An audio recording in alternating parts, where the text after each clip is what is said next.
ఎన్ని రోజులుగా ఈ డ్రెస్ కోసం వెయిట్ చేశానో తెలుసా? Finally I got it. Pure cotton fabric తో నేను ఈ డ్రెస్ తీసుకున్నాను. టాప్ టు బాటమ్ జస్ట్ 300కే వచ్చేసింది. యోక్ పార్ట్ లో ఇచ్చిన వన్ సైడ్ డిజైన్ చూసారా ఎంత స్పెషల్ గా ఉందో. డిజైన్ చాలా కూల్ గా అనిపిస్తుంది. నాకైతే బాగా నచ్చింది. ఫుల్ హ్యాండ్స్ ఇవ్వడం వల్ల చాలా డీసెంట్ లుక్ అయితే ఇచ్చేస్తుంది.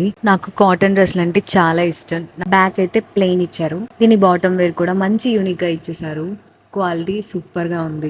ఇలాంటి ప్యూర్ కాటన్ డ్రెస్లు బయట తీసుకోవాలంటే 500 to 1000 లోపైన ఉంటుంది. దుపట్టా అయితే వైట్ కలర్ లో ప్లెయిన్ ఇచ్చేసారు. క్వాలిటీ చాలా బాగుంది గాయస్. ఒకవేళ నాలాగా కాటన్ డ్రెస్సెస్ ఎక్కువ ఇష్టపడే వాళ్ళు ఖచ్చితంగా తీసుకోండి. కాలేజ్ ఆర్ ఆఫీస్ కి పర్ఫెక్ట్ ఉంటుంది. దీని ప్రైస్ ఇంక్రీజ్ అవ్వకముందే, అవుట్ ఆఫ్ స్టాక్ అవ్వకముందే త్వరగా గ్రాప్ చేసేసుకోండి. లింక్స్ కోసం కమెంట్ చేసేయండి. వీడియో యూస్ఫుల్ గా అనిపిస్తే అకౌంట్ ని ఫాలో చేసేయండి. ఒకవేళ యూట్యూబ్ అయితే నా అకౌంట్ మీద క్లిక్ చేయండి. షార్ట్స్ అండ్ పోస్టులు కనిపిస్తుంది కదా, పోస్ట్ ని క్లిక్ చేయండి. రైట్ గా మీకు లింక్స్ కనిపిస్తాయి. Bye guys.